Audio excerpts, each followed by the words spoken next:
एक रात को मैं घर पर अकेला था और उस रात मेरी बीवी भी मायके गई हुई थी। उधर भाभी के हस्बैंड भी काम से दिल्ली गए हुए थे। मैं घर पे अकेला था, सो खाना पैक करवा के ले आया था। साथ में 3 बियर की कैन भी ले आया था। रात के करीब 10 बजे भाभी का मैसेज आया, क्या हो रहा है, खाना खा लिया कि नहीं। मैंने रिप्लाई किया, नहीं यार, अभी तो बियर पी रहा हूँ, खाना रखा हुआ है, अभी खाऊंगा।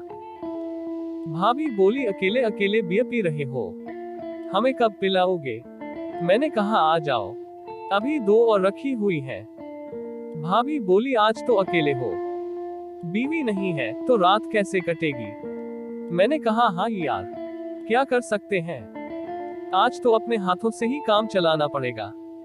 और तुम क्या करोगी, तुम्हारे हस्बैंड भी तो नहीं है, तुम भी तो अकेली हो। इस पर भाभी बोली, वीडियो पे आओ। अब हम लोग वीडियो चैट करने लगे। मेरी एक बियर खत्म हो चुकी थी, मैं दूसरी पी रहा था। मुझे हल्का हल्का सुरूर शुरू हो गया था।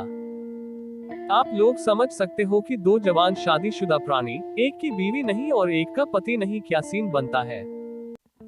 मैंने भाभी से कहा, यार अनीता, तुम आज बहुत अच्छी लग रही हो, मन कर रहा है कि बस अभी आ जाऊं तुम्हारे पास।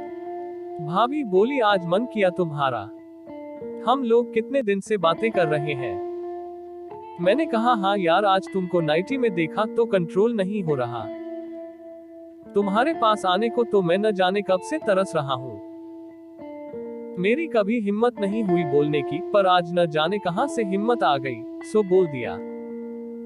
भाभी बोली, अब हिम्मत आ गई है तो तुम भी आ जाओ। मैंने कहा सच बोलो यार, मैं आ जाऊं। भाभी बोली, मैं तो कब से तुमसे मिलना चाह रही हूँ, लेकिन कभी तुमने बोला ही नहीं। मैंने कहा सोच लो, मैं अभी आ जाऊंगा। भाभी बोली, आओ ना, रोका किसने है। मैंने कहा अपना नंबर दो और अपना एड्रेस बताओ, मैं अभी 10 मिनट में पहुंचता हूँ। उसने अपना नंबर दिया और एड्रेस भी। मैंने फोन किया और पूछा, बियर पियोगी ना। भाभी बोली, बस तुम आ जाओ, इधर सब है, हस्बैंड का स्टॉक रहता है, कभी कभी हम दोनों पीते हैं। मैंने बाइक निकाली और कुछ ही मिनट में पहुंच गया। बड़ा ही मस्त घर था। शनिवार की ये रात मुझे और भी गर्म कर रही थी। आज मेरे साथ कुछ अच्छा होने वाला था। मैं जैसे ही पहुंचा, वो मेरे गले लग गई। हम दोनों अलग हुए। मैंने 2 बियर पी रखी थी तो मस्त सुरूर था, वो भी विस्की के 2 पैग मार चुकी थी तो वो भी मस्त मूड में थी। भाभी बोली, तुम्हें भूख लगी होगी, पहले कुछ खा लेते हैं। मैंने कहा खाना नहीं, मुझे प्यास लगी है, तुम्हारी चिड़िया का पानी पीना है। भाभी हंसने लगी। मैंने कहा अब कंट्रोल नहीं हो रहा है, पहले एक बार वो कर लेते हैं, फिर खाना खाएंगे। वो खुश हो गई, वो भी यही चाहती थी।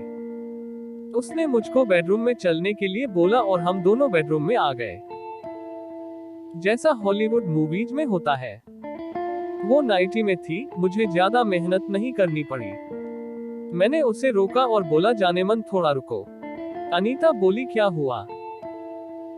मैंने कहा, यार ऐसे तो जाऊंगा, थोड़ा सब्र करो, तभी मजा कर पाएंगे। वो रुक गई और बोली, बताओ क्या करना है। मैंने कहा, मुझे और पीनी है, तुमने मेरा सारा नशा ही उतार दिया। भाभी बोली, हाँ यार, मेरी भी उतर गई। मैंने कहा, चलो एक एक पैग लेते हैं, तभी असली मजा आएगा। वो बोली, हाँ सही कहा। वो बोतल और 2 गिलास लेकर आ गई। हमने एक पैगा बनाए और चीयर्स करके सिप लेने लगे। मैंने सिगरेट जलाते हुए उससे कहा, अब तुम लेट जाओ, मैं कुछ करूंगा। वो आंखें बंद किए मेरे सर पर हाथ फेर रही थी और बीच बीच में अपने पैगा का सिप मार रही थी। मैं भी बीच में सिगरेट का कश लेते हुए दारू का सिप लेता। कसम से दोगुना नशा हो रहा था, एक तो उसकी चिड़िया का नशा और दूसरा दारू का मजा। क्या जन्नत का मजा आ रहा था, मैं उसको शब्दों में बयान नहीं कर सकता। हम दोनों उठ गए। वो बोली, भूख लगी या नहीं। मैंने कहा, हाँ बहुत जोर की लगी, जाने मन, खिला दो कुछ। वो खाना गर्म करने चली गई। मैं आंखें बंद करके लेटा रहा। कुछ देर बाद वो आई, उसने मुझे उठाया। मैं फ्रेश हुआ, फिर हम दोनों ने खाना खाया। मैंने टाइम देखा तो 1 बज रहा था। करीब 10 मिनट बाद हम दोनों फिर से बेड पर आ गए। उसने बेडशीट चेंज की। भाभी बोली ये किसने की है? मैंने कहा मैडम ये हम दोनों की प्यास का पानी है। भाभी बोली ये बेडशीट में संभाल कर रखूंगी, तुम्हारे प्यार की निशानी है। सुबह हम लोगों की नींद करीब 6 बजे खुली। वो बोली अब तुम्हें जाना होगा, 7 बजे से घर के नौकर आ जाएंगे। मैं जल्दी से उठा और फ्रेश हुआ। एक बार सुबह वाली क्विकी वो की और वहां से निकल गया। उसके घर से निकलते ही उसका फोन आ गया। भाभी बोली क्यों जा रहे हो, वापस आ जाओ, मेरा फिर से मन कर रहा है। मैंने कहा आता हूँ, नहा धोकर चेंज करके आता हूँ। मैं रात थक गया था, सो नहाना चाहता था। भाभी बोली अरे अभी अभी हस्बैंड का फोन आया कि वो आज भी नहीं आएंगे, कल रात तक पहुंचेंगे, तो फ्रेश होकर 2 बजे तक आ जाना। हम दोनों मूवी देखने चले गए और फिर रात को मेरे साथ ही रुकना। मैंने कहा ठीक है, मिलते हैं। वो बोली आई लव यू शिव, जल्दी आओ, बाय।